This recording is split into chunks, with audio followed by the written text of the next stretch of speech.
Chapter 1. Have you ever read something in the Bible that made you stop, stare, and whisper, "Wait, what did I just read?" Buried in the book of Genesis, just 4 short verses, introduce us to one of the strangest mysteries in all of Scripture. When men began to multiply on the face of the land, and daughters were born to them, the sons of God saw that the daughters of man were beautiful. They took wives for themselves, whomever they chose. Genesis 6:1-2. The Nephilim were on the earth in those days, and also afterward. Who were they? Were they fallen angels, hybrids, kings, or something else entirely? And more importantly, why did God allow such beings to exist, only to send a flood that wiped out nearly all of humanity? Tonight, we are going deep, beyond the surface, into the shadows of Scripture, into the hidden story of the Nephilim, the giants of the Bible. Chapter 2. The Mystery Introduced. The Bible rarely wastes words, so when just 4 verses in Genesis open a door to such a cosmic mystery, we should pay attention. Genesis 6:1-4 doesn't just describe marriage, it describes something otherworldly. Sons of God marrying daughters of men. But who are these sons of God? Some believe they were fallen angels, heavenly beings who abandoned their place and took human wives, creating hybrids. Others say they were ancient rulers or kings, powerful men who took women by force, as kings often did. And still others argue it was simply the line of Seth intermarrying with the line of Cain, good mixing with evil, corrupting humanity. The mystery isn't just in the text, it's in the silence. The Bible doesn't explain further. It drops a puzzle piece and leaves us asking questions for thousands of years. Chapter 3. The Ancient Giants. Let's step beyond Genesis, because the Nephilim don't vanish with the flood story. Their shadows stretch across history. The Bible speaks of giants again and again. Goliath, the warrior who stood over 9 feet tall. The Anakim, described as towering over Israel's spies. Og, king of Bashan, whose iron bed was nearly 13 feet long. These weren't fairy tales. These were recorded as real enemies of Israel. And here's the question. Were they descendants of the Nephilim? Were these giants proof that something unnatural once walked the earth? Even outside the Bible, cultures everywhere tell the same story. The Greeks had titans. Mesopotamians wrote of gods mixing with humans. Native American tribes spoke of giants who once roamed the land. How could so many cultures, oceans apart, describe the same kind of beings? Coincidence? Or a memory of something ancient, something real? Chapter 4. The Flood Connection. And then comes the flood. Genesis tells us that the wickedness of mankind was so great, every thought of man's heart was evil continually.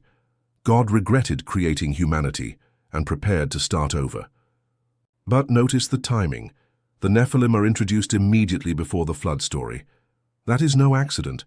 Could it be that humanity's corruption wasn't just moral, but genetic, that the human line itself was being tampered with? Noah is described as blameless in his generation. The word in Hebrew doesn't just mean moral purity, it can also mean uncorrupted, whole, untainted. Perhaps Noah wasn't just a good man, he was one of the last pure humans in a world being overtaken by something else. Chapter 5. Theological debates. But here's where it gets tricky. Not everyone agrees. The fallen angel theory is supported by the Book of Enoch, Jude, and 2 Peter, which all describe angels leaving their place and being chained in darkness for disobedience. The Sethite view was popular among early church fathers, who wanted to avoid the strange idea of angels having children. And the royal view sees sons of God as ancient kings, because in many cultures, kings were seen as divine or semi-divine. Which is true? The Bible leaves room for mystery, maybe deliberately, because sometimes the questions are meant to stir us more than the answers. Chapter 6. Extra-biblical sources. The Book of Enoch paints a dramatic picture. Angels descended to Mount Hermon, taught humanity forbidden knowledge, and took wives. Their children became giants, violent and destructive, devouring the earth. The Dead Sea Scrolls preserve fragments of these stories, showing they were widely believed in ancient times, but here's the problem. The Book of Enoch is not in our Bible. It's considered extra-biblical, maybe even dangerous. Was it excluded because it's unreliable, or because it revealed too much? Chapter 7. The Nephilim after the flood. The flood was supposed to wipe them out, but in Numbers 13:33 the Israelite spies returned from Canaan terrified. We saw the Nephilim there. We seemed like grasshoppers in our own eyes, and we looked the same to them. Wait, the Nephilim survived? How? Some argue their spirits lingered, possessing future giants. Others believe fallen angels simply repeated their rebellion after the flood. And some suggest these were entirely new giants, not directly connected. Either way, Israel's history is filled with battles against abnormally large and terrifying enemies. Chapter 8. Hidden Meanings. But here's the deeper truth. Whether physical giants or symbols, the Nephilim represent corruption, rebellion, and what happens when divine boundaries are crossed.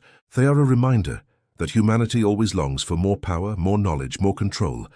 But reaching too far leads to destruction. The Nephilim story is not just about giants of the past. It's about the giants in our own lives, the things that corrupt us, the powers that tempt us, the battles we fight that feel overwhelming. And just like Noah, we are called to stand pure, faithful, and uncorrupted in a world full of chaos. Chapter 9. Conclusion and reflection. So who were the Nephilim? Fallen angels, children, ancient kings, or a symbol of human rebellion? The truth may forever remain hidden. But one thing is clear. No matter how powerful evil seems, God's plan cannot be broken. The Nephilim were mighty, but they fell. Kingdoms rose, but they collapsed. And through it all, God's story of redemption continued. So now I'll leave the question with you. Do you believe the Nephilim were real beings or a symbol of something greater?